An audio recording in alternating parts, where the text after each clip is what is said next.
I thought my son was picking me up from the hospital. Instead, we turned onto a narrow road I'd never seen before, lined with buildings that looked too clean, too symmetrical, too quiet. I had just survived a minor stroke. My memory wasn't gone, just a little fogged. The sign out front read, Silver Pines Retirement Residence. Before we continue, please subscribe to the channel and let us know where you're listening in the comments. We're just here for a consultation, Evan said casually, eyes never meeting mine. But something about his voice was off, too rehearsed, too calm. I'd heard that tone before when he was hiding something. I wanted to believe him. I wanted to trust that the boy who used to ride on my shoulders and beg me for one more bedtime story wouldn't lie to me about something this big. The nurse at the front desk greeted me like she'd been expecting me for days. "Mr. Larson, your room is ready. Right this way." Room. Evan said nothing. He didn't correct her, didn't blink, didn't ask to speak to the manager, just smiled weakly and motioned for me to follow.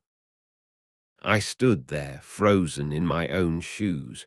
The walls smelled like antiseptic and lavender, the kind of smell that tried too hard to be soft, like it was covering up something. I wanted to speak, to ask him what he thought he was doing, but I was too tired, too disoriented. The stroke had left me with gaps, not full holes, just little skips, like a scratched record. But I remembered enough to feel betrayal coiling in my stomach like a fist. "Just for a few days, Dad," Evan said, "until we figure out what's best for your recovery." But I'd heard the nurse. Your room is ready, not your consultation, not your temporary stay. No, this was something else entirely.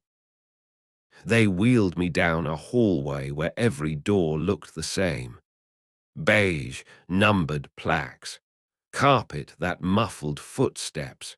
It didn't feel like a place for recovery. It felt like a place where people disappeared quietly. Inside the room, mine, apparently, was a single bed, a small dresser, a mounted television, and a window that faced a parking lot. I looked around and knew immediately this was not a place I had chosen. Evan placed my small duffel bag on the bed like he'd just dropped off a donation. "I'll come by tomorrow," he said. "You'll settle in. Everyone's really nice here." "You're not serious," I said, finally finding my voice. "You're leaving me here." He wouldn't look at me. "It's just temporary, Dad. You're not safe at home alone anymore. We've talked about this." No, we hadn't. Not once. He walked out before I could argue. The door closed behind him with a sound I would come to hate over the next few hours. Quiet, soft, final. Like the world had closed in around me, and only I realized it. I didn't cry, not then. But I sat on that edge of the bed and stared at the wall until the light outside dimmed into evening. The television played a game show no one was really watching. This was not my home. This was not where I was supposed to be. I had built a house with my own hands, paid off the mortgage, maintained it through snowstorms, leaks, and summers so hot the windows swelled. That home had Sarah's laugh echoing in the kitchen, the smell of cinnamon in December, the corner chair where I read the paper every morning. Now I was here because my son decided I was inconvenient. The nurse brought a tray of dinner around 6. Meatloaf, mashed potatoes, green beans too soft to be real. I ate because my body needed it, but each bite tasted like shame. "You'll get used to it," she said cheerfully. "Most folks find their rhythm in a few days." I smiled politely, nodded, but I knew better. I wasn't most folks, and I wasn't staying. That night I lay awake, staring at the ceiling. In the darkness, the room felt smaller. They thought I wouldn't notice, that the stroke had dulled my senses. But I noticed everything. And I was already thinking, planning. They thought I was old. They thought I was finished. They had no idea what I was about to do. Morning light streamed through the blinds too early, too sharp. I sat up slowly, muscles stiff, head foggy, but eyes clear. The door opened with a gentle knock. "Good morning, Mr. Larson," the same nurse said, clipboard in hand. "Did you rest okay?" I gave a non-committal nod. She took that as permission to continue. "We've got you down for group breakfast at 8:30, followed by cognitive therapy at 10. The occupational therapist will do a home safety evaluation this week." Home safety evaluation, meaning they'd already assumed I'd never return to my house. Evan hadn't come. No text, no call, not even a voicemail. I stared at my hands, wrinkled now, sure, slower to close into fists than they used to be, but not broken, not helpless. I still had my mind, and I had time. The other residents in the dining room were friendly. Why enough? A few introduced themselves: Janice, who used to be a painter; Herman, who liked Sudoku; a quiet woman named Edith who sat at the edge of the group like she was still deciding if she belonged here. I knew the look. I had the same one. Back in the room, I noticed a pamphlet on my nightstand. Understanding Memory Loss, Adjusting with Dignity. Subtle. Evan was building a case, little by little. He'd probably told them I was slipping, that I was confused, that I forgot the stove, left water running. Maybe he'd even rehearsed examples. He'd always been good with narratives. But if I was really losing it, wouldn't I forget the hurt? Wouldn't I be too fogged to feel this betrayed? Instead, I remembered everything. The day Sarah and I bought our home, how proud Evan had been showing it off to his classmates. The nights I stayed up helping him with algebra. The way he hugged me at his graduation, whispering thanks for everything I'd done. When had that boy vanished? By the third day, I stopped unpacking my duffel bag. I left it zipped tight at the foot of the bed, a small defiance.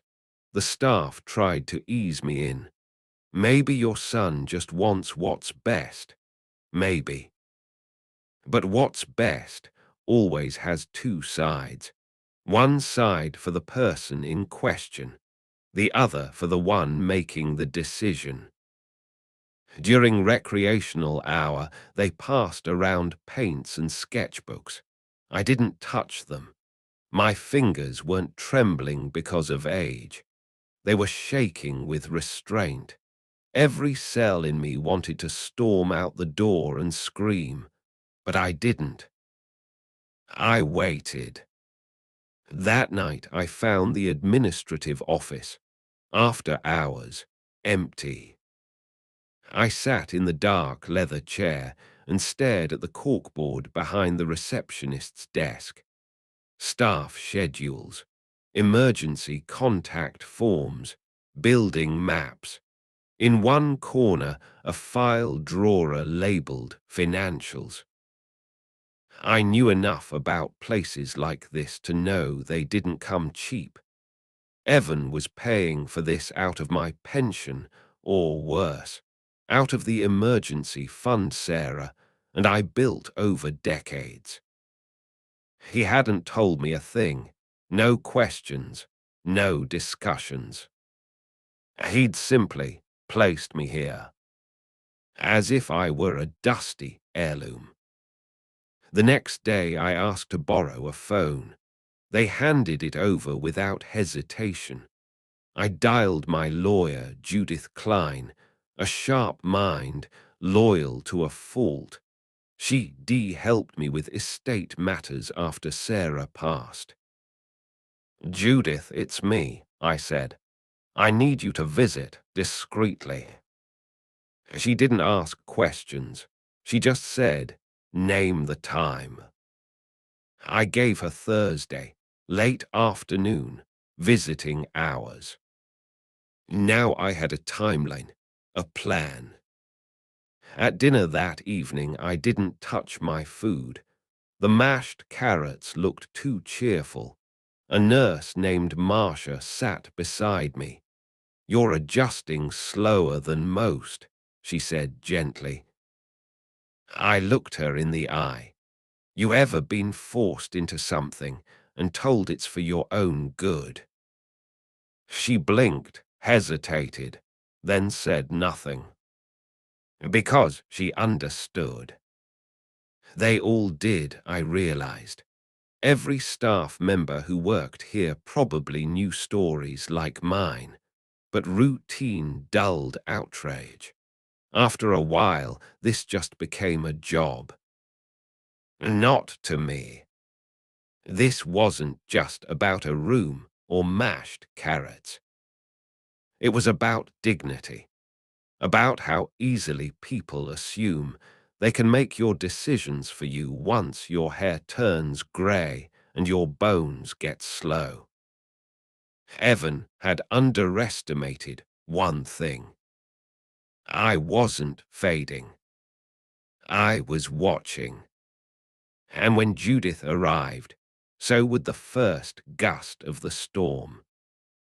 Thursday arrived with the kind of stillness only retirement homes know. Time slows to a crawl when no one expects much to happen. I sat by the window watching birds skip along the feeder like they own the place. But today, I had an appointment they didn't know about. Judith arrived right at 4:00, dressed in the same navy suit she'd worn to Sarah's will reading. She greeted the front desk with a warm smile and a firm handshake, the kind that says, I'm not here for bingo. They called my room to let me know I had a visitor. I met her halfway down the hallway with a walker I didn't actually need. The theatrics were part of the act now. Let them think I was slow, weak. We found a quiet bench in the outdoor courtyard, shaded by a maple tree. Judith opened her leather folder and laid it on her lap. Tell me everything, she said. I explained it all. The hospital discharge, the unexpected detour, the room that wasn't temporary, the way Evan had been managing my affairs without a single conversation. I don't know what story he's spinning, I said, but I never signed anything, and I'm not incapacitated. Judith nodded slowly. He's your medical proxy. Yes, temporarily. After Sarah died, I didn't think twice about it. I never imagined. She was already flipping through a printout. I pulled up the financial power of attorney you signed 3 years ago. You gave Evan broad control over health and property decisions, but only under specific conditions: cognitive impairment, dying, ousted by a licensed physician. Well, that hasn't happened. No, but if he convinced the home, you're mentally diminished. Then he's using that document preemptively. Judith closed the folder. We can challenge it. I can file a revocation and medical evaluation request. You'll need to undergo independent testing to prove your faculties. Can you do it quietly? I asked. I don't want him catching wind, not yet. She smiled like a wolf. Discretion is one of my talents. We agreed to meet again Monday. In the meantime, she'd start the paperwork and arrange a private evaluation. I would act compliant, harmless. Back in my room, I sat on the bed and stared at the walls. Beige paint, a bulletin board with cheerful calendars and birthday reminders, photos of smiling staff. But I didn't put anything up. No pictures of Sarah, no books from home, because this wasn't a home. It was a holding cell, dressed in polite language and vinyl floors. That night, Evan finally called. "Hey, Dad, just checking in." I said nothing for a moment. Let the silence draw out. "How are things going?" he asked, falsely cheerful. "Fine. Settling in. Just fine." He hesitated. "Listen, I know it's not what you wanted, but this is for the best." "You're probably right," I said, voice flat. "Everyone here is very kind." I heard relief on the other end. "Glad to hear that. I was worried you'd be upset." "I was, but you've made your decision.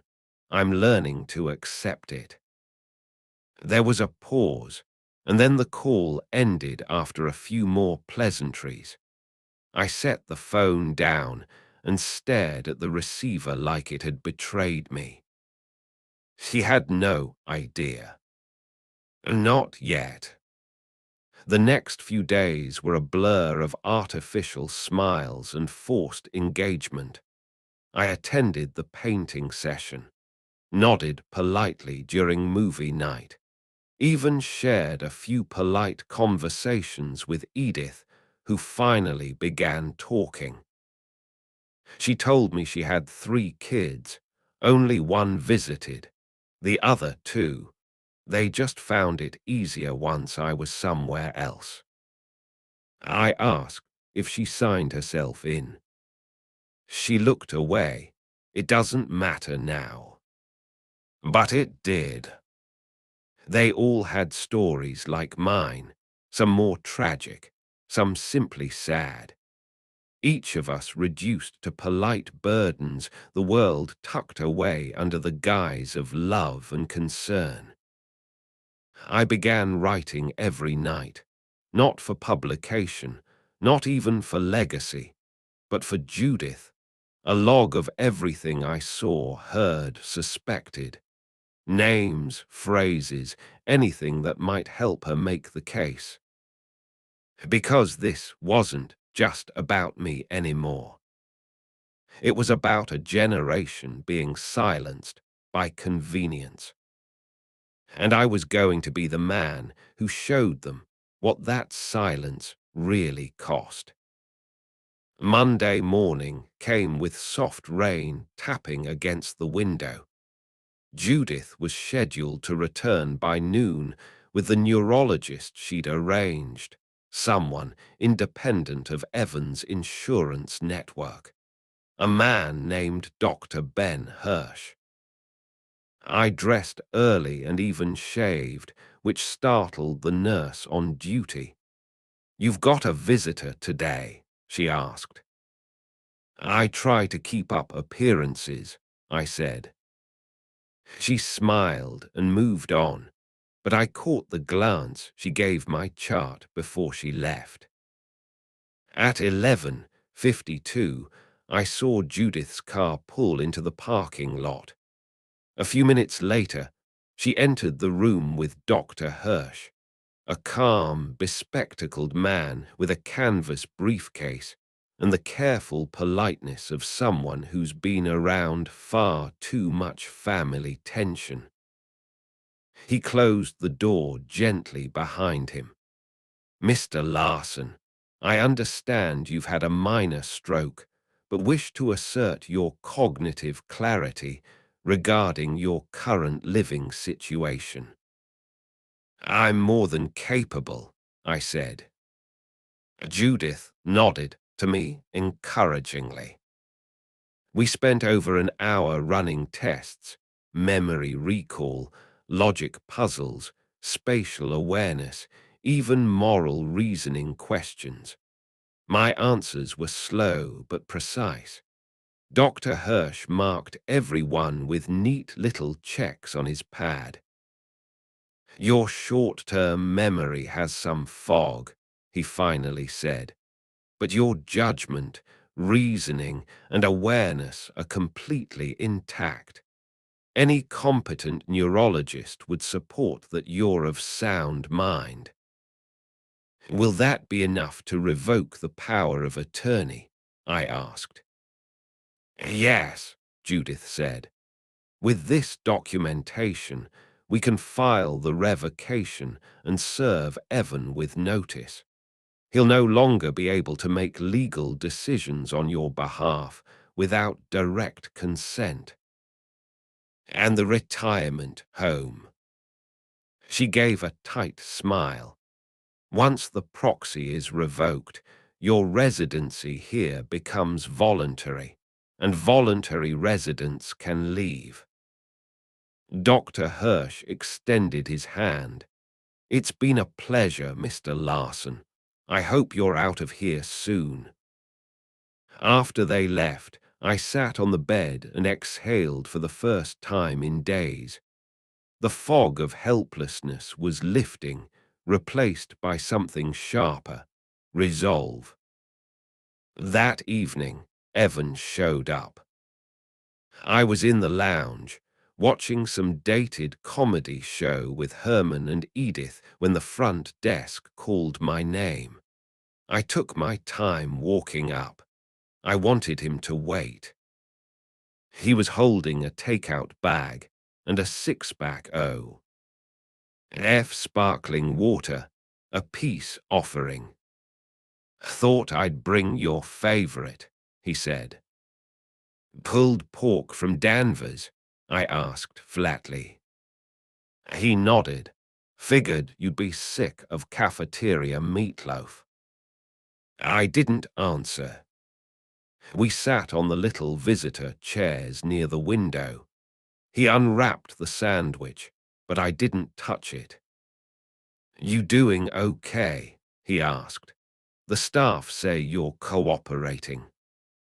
"Cooperation is often mistaken for surrender," I said. He paused, smiled like I'd told a joke. "Still sharp, huh?" "Sharp enough." He took a deep breath. "Look, Dad, I know you didn't want this, but I had to think long term. The stroke was a wake-up call." "For you or for me?" He looked down. "For both of us." "You should have talked to me, Evan. I'm not dead. I'm not broken. I'm still your father." "I didn't want to scare you," he said. "You'd just gotten out of the hospital, I thought." "No, you decided. You planned. And you signed papers I never saw." He looked caught but not surprised. He had prepared for this conversation, rehearsed the excuses. Judith came today, I said, with a doctor. His face stiffened. I passed every cognitive test. We're revoking the proxy, and I'm leaving here. You can't, just. I can, I will, and you'll receive formal notice this week. He leaned back, face clouding. You're acting like I hurt you. You didn't hurt me, Evan. You erased me. That landed. For a second, he looked like the boy who used to ask for one more hug before bed. I didn't mean to, he whispered. But you did, and now you'll have to deal with that. We sat in silence. The pulled pork went cold between us. After he left, I returned to the lounge. Herman offered me half a chocolate bar, and Edith patted my arm gently. None of us said anything. We didn't need to. Because they knew. They'd seen it before, the long goodbye of dignity, stolen by people who claim to love you. But they'd never seen someone push back, not like this. And I was just getting started. Tuesday morning brought an envelope slid discreetly under my door. Judith's stationery. Inside, formal notice of revocation of power of attorney, medical certification from Dr. Hirsch, and a letter addressed to Evan with precise legal phrasing. My name was in bold at the top, not as a patient, not as a dependent, but as the legal principal. I folded the documents carefully and tucked them into my journal. Breakfast tasted different. Not better, the eggs were still rubbery and the coffee still thin, but something about the flavor sat easier in my mouth. I didn't have to pretend anymore.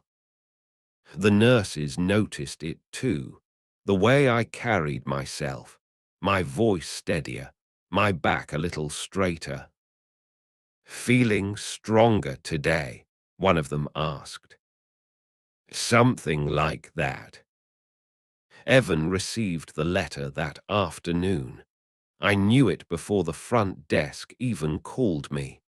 He didn't show up, but a delivery driver came by around 4:00 with a package and a signed receipt. Inside was a check from Evan, a partial refund of funds he'd pulled from one of my accounts. Judith had warned me this might happen. Guilt, she said, or fear, hard to say. Either way, it was too late to buy my silence. Wednesday, I packed my duffel bag, carefully, deliberately. Every folded shirt felt like a piece of myself I was reclaiming. I didn't tell the staff, not yet. Let them think everything was routine. That afternoon, Edith approached me in the hallway. You're leaving, aren't you? I didn't deny it. She smiled, a sad curve of her mouth. Good, someone should. I'm sorry you can't. She shrugged. We all could, we just forget how. Her words stayed with me. That night, I opened my notebook and wrote, Freedom begins in the remembering. Thursday morning, Judith arrived with her assistant and a clean printout of the discharge request. I had signed everything in advance. The medical staff were polite, if not enthusiastic. Once the revocation papers were acknowledged, They had no legal standing to keep me. "You'll need to sign out at the front desk," the administrator said. So I did. I turned and walked down the hallway alone, duffel bag over my shoulder, past residents watching television, past Edith staring out a window, past nurses pretending not to notice. The door clicked behind me, and I was outside. The air felt richer, like it had been waiting just for me. Judith held the car door open. "You have a place to go." "Yes." We drove in silence for a while. Finally, she said, "What do you want to do next?" "I want to go home." She hesitated. Evans still listed on the mortgage paperwork. "Not for long." When we pulled into my old driveway, everything looked exactly as I remembered. The shutters still needed paint. The porch light flickered, and the geraniums Sarah planted 5 summers ago still bloomed by the maar. "Illbox." I stood there, motionless. The house looked smaller than I remembered, but also stronger. Like it had survived something. Just like me. Judith unlocked the door. "Do you want me to stay?" she asked. "No, but thank you." Inside, dust coated the windowsills.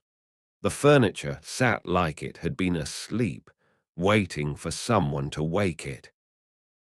I walked room to room, touching doorknobs, counters, photo frames. This was my home. Not a brochure facility with color-coded hallways and strangers folding laundry beside me. The next few days were busy. I changed the locks, reopened the utilities, called the local grocery for delivery service. Judith helped me contact a care manager to arrange non-invasive help if I needed it. Someone to check in, not take over. On Sunday morning, I made myself coffee, real coffee, and sat at the kitchen table just like I used to. I watched the sunrise through the blinds, holding the mug Sarah once used. That moment, that quiet moment, felt louder than anything Evan had ever done to me. Because he had tried to rewrite the end of my story. But I still held the pen. And I wasn't done writing. Evan showed up unannounced on Tuesday. I heard the car pull up, tires crunching gravel the way they always had, and watched from the living room window as he stepped out, confusion already written on his face. He wasn't expecting to see the porch light fixed, or the weeds pulled from the front steps, or the fresh locks on the front door. I opened it before he could knock. "Dad," he said, eyes scanning behind me, "what are you doing here?" "What do you think I'm doing?" He stepped back. "How did you?" I walked out, like any free man would. His voice raised slightly. "You weren't cleared to leave. That place was for your own good." I held up the signed discharge form. "This says otherwise." He looked down at the paper as if it might bite him. I was trying to help. "No," I said evenly. "You were trying to manage. There's a difference." He sighed, rubbing his temples. "Look, maybe I handled it poorly, but the stroke scared me. I didn't know what else to do. You could have asked. He was quiet. I stepped aside. Come in, let's talk. He entered cautiously, as if the house might reject him. He looked around, the same furniture, the same pictures, the same walls he'd grown up in. But something in the air had shifted. Judith's letter sat on the coffee table. I watched his eyes land on it like a spotlight. "You're serious about this," he said. "Very. You revoked everything." "I revoked what you misused."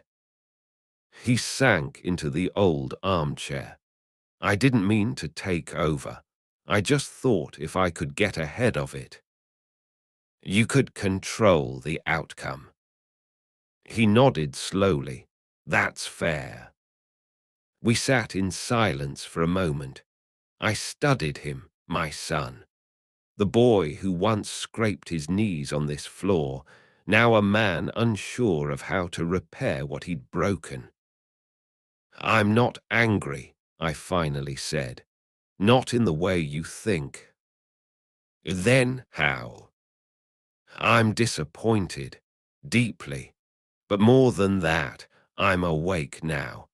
I see how quickly independence can be stolen by people who claim it's for your protection." He swallowed hard. "I didn't think you'd fight back." "That's the problem. You assumed I couldn't." He stared at the letter. "So what happens now?" "You step back, completely. No access to my finances. No decisions made on my behalf. And if something happens again, then I'll choose who helps me. Not you, not a facility." He leaned forward, elbows on his knees. "I was scared, Dad. After Mom died, you acted like nothing touched you. But then the stroke happened, and suddenly I realized how fragile everything is. I panicked." "You panicked and tried to control me." "I panicked and forgot who you were." That silenced both of us. I looked out the window. A squirrel darted across the lawn, its tail flicking with instinctive caution.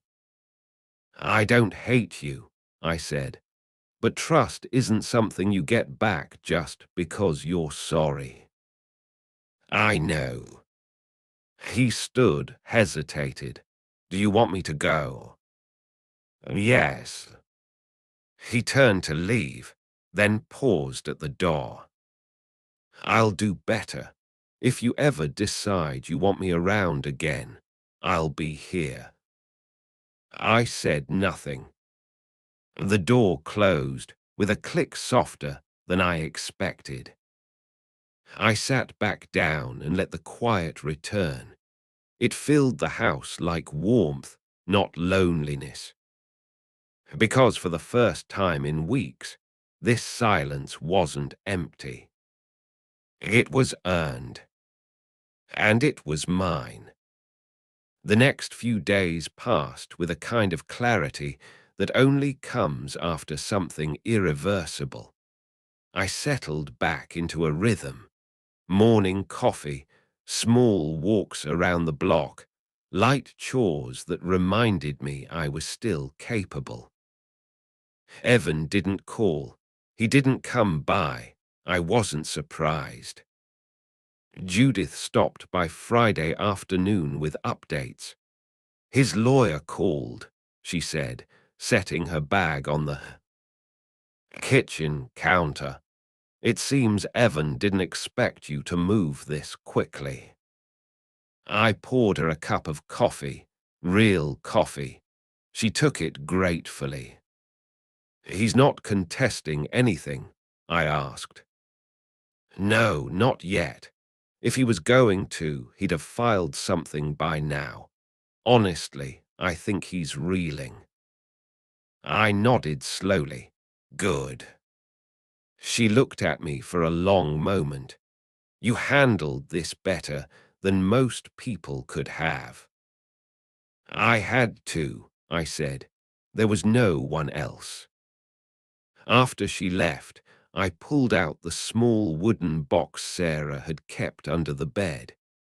Inside were letters, old photos, a copy of our wedding vows written in her handwriting. One photograph in particular caught my eye. Evan, age 9, sitting on my shoulders, arms raised like a champion. He trusted me then. I wondered when that trust had reversed course. Saturday morning, I drove myself to the community center. They were holding a legal outreach seminar for elder residents. How to protect assets, how to spot abuse, how to plan for contingencies. I sat in the back, listening. The speaker, a bright young attorney, made a passing comment about how the majority of elder power of attorney disputes are initiated by family members, out of convenience, not cruelty. The phrase stuck with me. Not cruelty. Convenience. I wondered how many people sitting in that room had heard the same things I had. It's for your own good.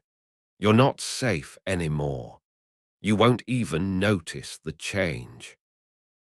I raised my hand and shared a brief version of my story. No names, no drama, just truth. When I finished, a woman in the front row wiped her eyes. Another man nodded solemnly. They understood. After the seminar, one of the organizers pulled me aside. Would you be willing to come speak at the next event? He asked. We don't get many people who fight back and win. I considered it for a long moment. Yes, I said, I'd be honored. Back at home, I sat at the kitchen table and wrote in my notebook. Not just thoughts this time, an outline, talking points, lessons. Because what happened to me wasn't rare. It was just usually silent. That evening I took a walk around the neighborhood. Kids played on driveways. Lawns were being mowed. It all looked the same, but felt different. More mine. At the end of the block, I saw Joshua, my old neighbor, tending to his hedges. He looked up and blinked in surprise. Peter, that really you? In the flesh, I said. He dropped the shears and walked over. Heard some rumors, but I didn't want to intrude. Everyone thought you'd gone to Florida or something. Not quite, I said with a small smile. Just took a detour. He looked at me carefully, like he wasn't sure whether to offer sympathy or congratulations. Well, he finally said, welcome home. Thanks, I replied. It's good to be back. We talked for another few minutes before I turned back toward my house. The sun was setting. The windows glowed with the soft amber light I'd missed so much. When I stepped inside, I felt something that had been missing for a long time. Not just peace. Pride. Because I hadn't waited for someone to save me. I had saved myself. Sunday morning brought a letter in the mail. No return address, but the handwriting was unmistakable. Evan S. I sat on the porch and opened it slowly. The paper was thick, expensive. His words were careful, thought out. Dad, I've been thinking a lot about what happened, about what I did, and about what I failed to do. You trusted me, and I took that trust and wrapped it in paperwork, in procedure, in what I told myself was love disguised as logic. But I see now it wasn't love, it was fear. I didn't want to lose you the way we lost Mom. I thought that if I got ahead of everything, I could protect you from the fall. I didn't realize I'd become the one pushing. You didn't deserve that. If you can find it in yourself to forgive me, I'd like to come by. No agenda, no conditions, just to talk. Love. Evan. I folded the letter once and placed it on the table beside my coffee mug. I didn't react, not right away. Forgiveness is not a door you throw open. It's a handle you turn slowly, testing the strength of your own grip. By noon, I was back in my office, the one Sarah had painted blue and filled with books we never returned to the library. I pulled out my old file drawer, sorting through tax folders, insurance forms, documents Evan had probably forgotten existed. There it was. A sealed envelope labeled Final Wishes, Sarah's handwriting again. I opened it. Inside was a handwritten note and a list. Nothing legally binding, just her voice on paper. She had written it after her diagnosis. If anything happens to me, Peter, promise me 2 things. 1, keep the house. It's our anchor. 2, stay close to Evan. Even when he drifts, pull him back. I read it twice, 3 times. Then fold. It slowly and placed it back in the drawer. That afternoon, I called Judith. I want to update my will, I said. Of course. How soon? Tomorrow, and I want Evan included, just not in the same way. You want to protect the house. I want to protect the principal. As she understood. We set an appointment for Monday morning. That evening, I sat on the back porch and watched the sky shift through shades of gold and violet. For years, this porch had been Sarah's favorite place. She'd sit there in the spring with a book, pretending to read while really just listening to the birds. The world felt slower without her, but not emptier. Because the space she left was now filled with clarity. Evan didn't mean to hurt me, but he did. And intention doesn't erase consequence. The porch light flicked on automatically as the sun dropped below the tree line. I stayed out there another hour, thinking, not brooding, just letting everything settle. I hadn't decided yet whether to call Evan back. Some bridges don't need burning. They need reinforcement, stronger beams, better supports. But you don't rebuild anything if the person on the other side won't lift a hammer. I made a mental note to call the community center in the morning too. I wanted to offer something more than just my story. Maybe help build a program, a monthly support group, maybe even legal resources. Because there were too many people like me. Too many who didn't have a Judith. Too many who never made it out. The sky above turned to velvet, stars flickering one by one like cautious truths emerging from a lie. I went inside and locked the door behind me, not from fear, from ritual. This house was no longer just a shelter. It was a statement. And every day I woke up and it was a victory. Monday morning came with crisp air and that faint scent of fall beginning to edge in. I dressed deliberately, not for court or confrontation, but for something that felt just as important: restoration. Judith met me at her office with her usual calm. "I've drawn up the amended documents," she said. "Inheritance structure, healthcare directives, power of attorney, all under your control, with safeguards this time." "Perfect," I said. We sat in a polished conference room with its quiet hum of professionalism. As she read through each section, I nodded, asked questions, signed carefully. I didn't rush. When we reached the inheritance clause, I paused. "Evan stays in," I said, "but he doesn't inherit the house." Judith tilted her head.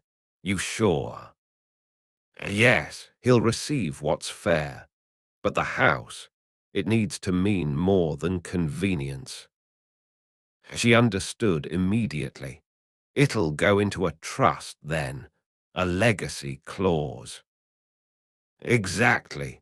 I want it used someday as a safe place, not just for me, but for anyone who's been misplaced." She began typing again.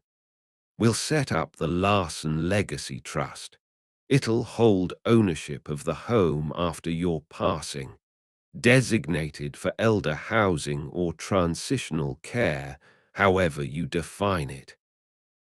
I sat back, breathing in the thought. Sarah would have liked that.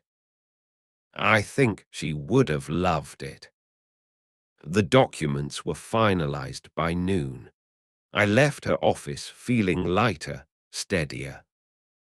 Not because I had won, but because I had reclaimed authorship of my life. When I got home, the phone rang. I didn't recognize the number but answered anyway. "Dad." Evan's voice was quieter this time, less certain. "I got your letter," I said.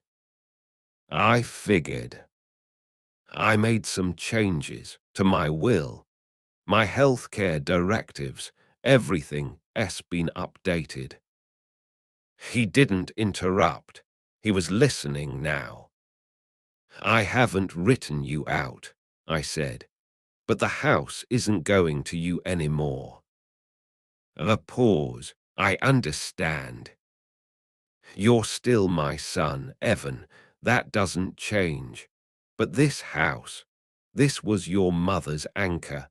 And when I was vulnerable, you turned it into a cage." His voice cracked. "I didn't see it that way, I swear." "I know. That's part of the problem."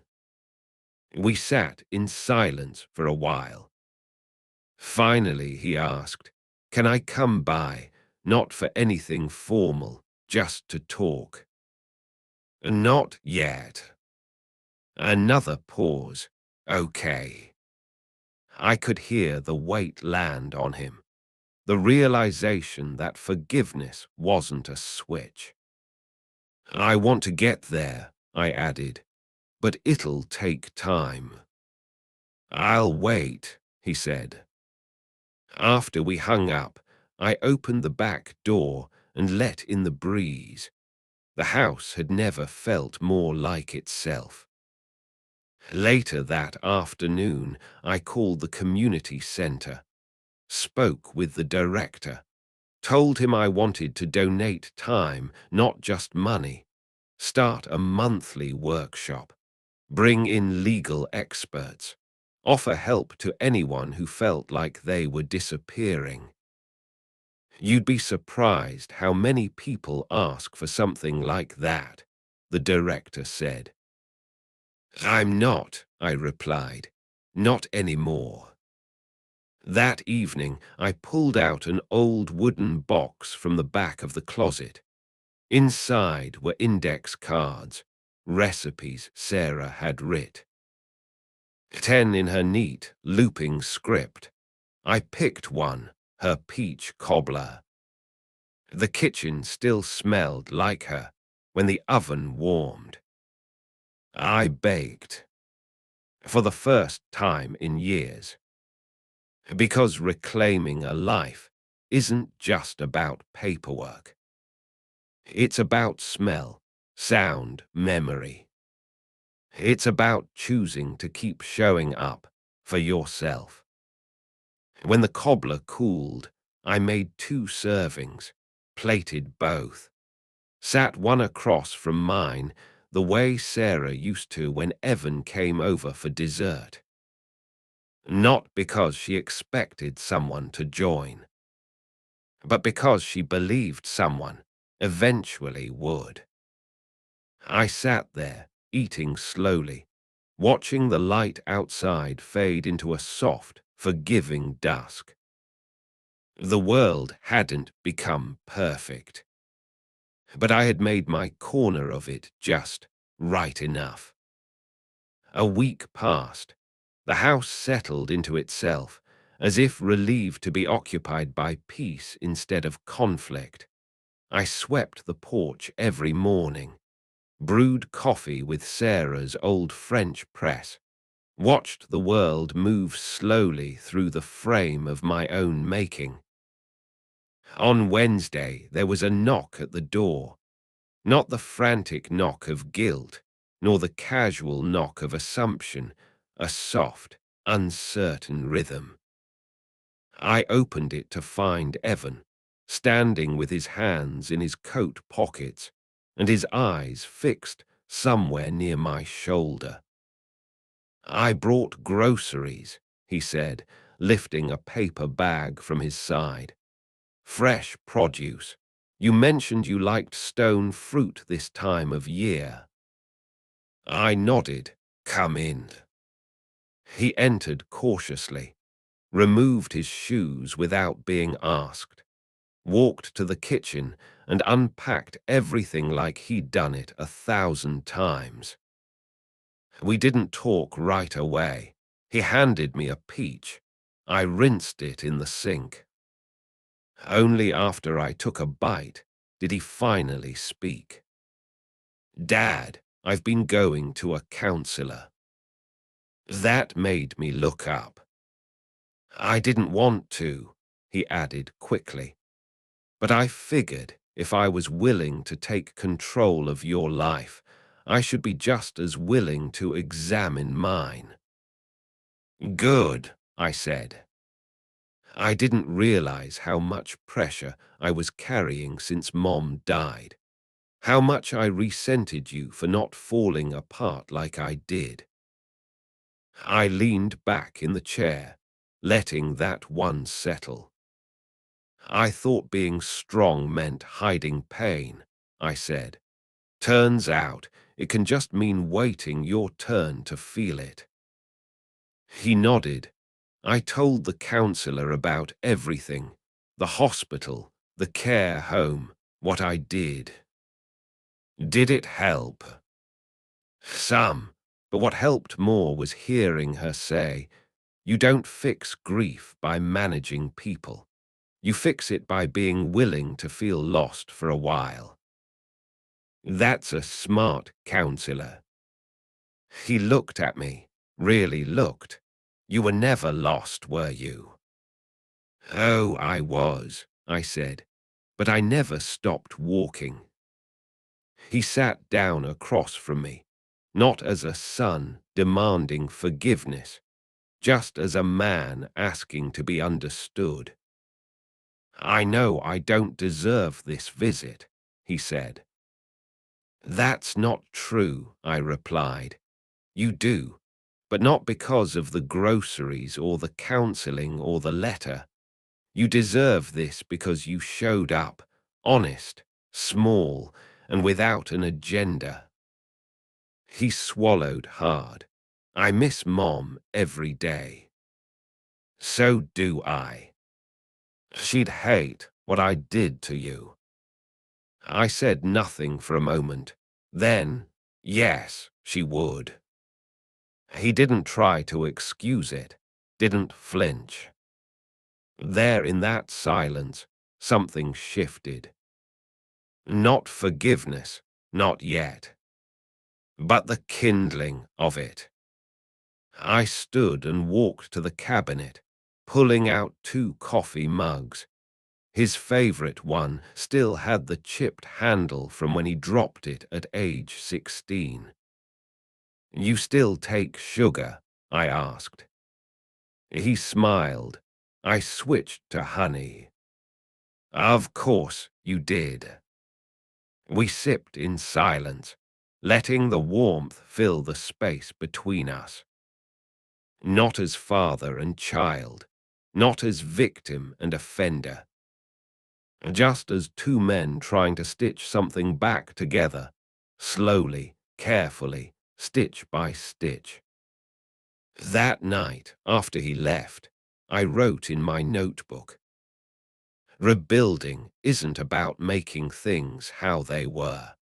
It's about making something new that can carry the weight of what's been broken." And maybe, just maybe, we'd started the first row of stitches. By Friday, I had completed the first draft of my seminar outline for the community center. The title at the top of the page read, "Staying Visible: Legal and Emotional Strategies for Aging with Dignity." I didn't want it to be a warning. I wanted it to be a map, a way through the fog for anyone who found themselves sidelined by convenience disguised as care. Judith called that afternoon. Evan's attorney just sent over acknowledgement forms. He's officially relinquished all rights related to your healthcare directive and financial oversight. "Good," I said. "That means it's finished." "It's just beginning, Peter." She wasn't wrong. That evening, I stood in the living room, surrounded by boxes of old photo albums and loose family documents. I spread them across the dining table and started sorting. Memories are fragile, but they're also heavy. I found a letter Sarah wrote during her final weeks. It was addressed to both of you. Evan and me, though we'd never seen it before. It must have gotten lost in one of the drawers. "If you're reading this, it means I'm gone. Please remember, grief doesn't look the same on everyone. Let each other be messy. Let each other be wrong sometimes.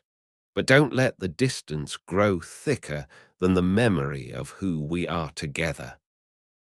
My hands trembled slightly. I read it again, out loud this time. The walls didn't echo. They absorbed it, like the house had been waiting to hear her voice again. The next morning, I walked to the mailbox and found a small envelope. No postage, just my name in familiar handwriting. Inside, a note from Evan. "Dad, I don't want to keep knocking if it hurts you, but I'll keep standing here if you need time." Attached was a snapshot, a picture of his son, my grandson, holding a crayon drawing. The stick figure had grey hair and a cane. "This is Grandpa's house," it read in block letters. I held the picture in my hands for a long time. Sarah never got to meet him. But maybe he'd grow up knowing her anyway, through the stories I'd tell, through the way I kept her garden blooming, through the way I protected the values she held onto, even when we didn't understand them. That afternoon, I placed the drawing on the fridge, right next to Sarah's peach cobbler recipe. Symbols of two worlds I was now responsible for holding together. The old and the new. Later that week, I stood before a small group at the community center, men and women with eyes full of weariness and hands too used to signing forms they didn't understand. I told them my story, not as a victim, as a man who was underestimated. And when I finished, there were no applause, just nods, tears, and one woman who stood and said, "Thank you for reminding us we aren't invisible." I nodded back. You were never invisible. They just stopped looking. That night, Evan called. "I heard you gave a speech," he said. "Word-s getting around." "I did." "You sound lighter," he said. "I am." We spoke for a while, not long, but long enough. At the end of the call, he said something I hadn't expected. "Dad, I'm proud of you." I didn't answer, not right away, but the smile on my face said enough. After the call, I went to the backyard and watered the garden. The wind picked up just enough to stir the wind chimes Sarah hung 10 years ago. They didn't ring often, but when they did, it was never by accident. I looked up at the sky and whispered, "I'm still here." And for the first time in weeks, the silence that followed felt like a reply. Sunday came with clear skies and the slow hum of a world waking up at its own pace. I took my time making breakfast, scrambled eggs, toast, fresh fruit from the groceries Evan had brought. The radio played softly in the background, an old jazz station Sarah used to love. After breakfast, I sat in the front room with my notebook open on the table beside me.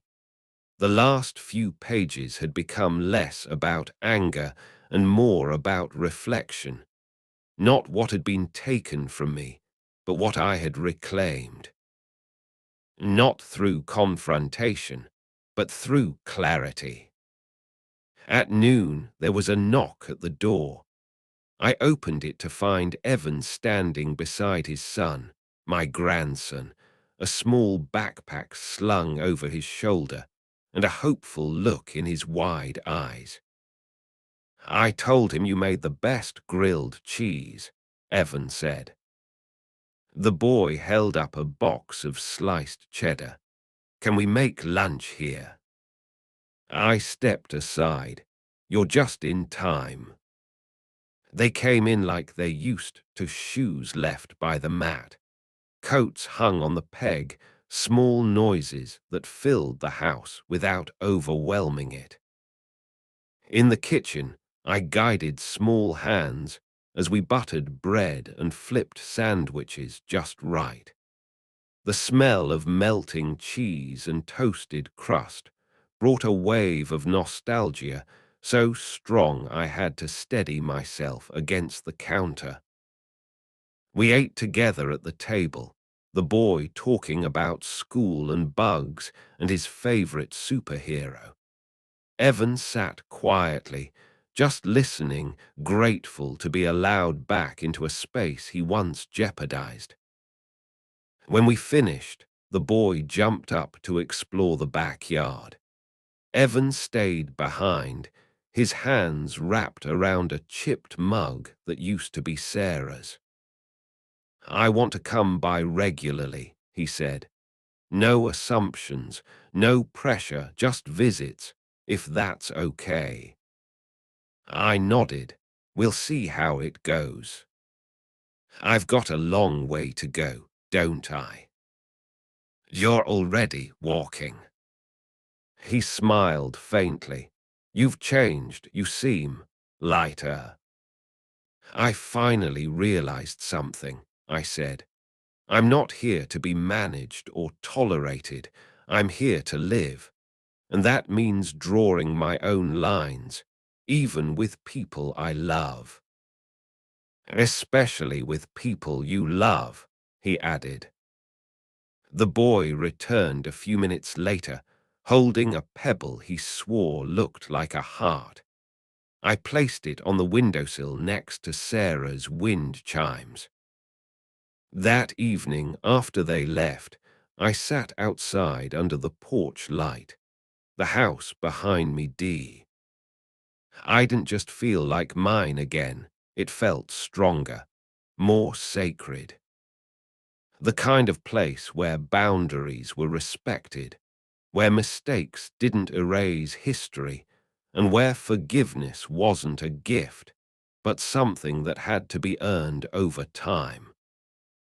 I looked out across the lawn, the same lawn Evan once played on as a boy, and I thought about the future, not just mine. The legacy I wanted wasn't money. It wasn't the house itself. It was this feeling, this stillness, this knowing that even after the storm, you could return to yourself. Fully, freely, quietly. I stood and walked inside, locking the door behind me. Not from fear, from peace. Because I had been placed somewhere against my will, and I had walked myself out. Because I had been underestimated, and had outgrown the weight of that underestimation. Because I had been forgotten, and remembered myself one truth at a time. And now, in this home, my home, I was not someone else's burden. I was exactly where I belonged.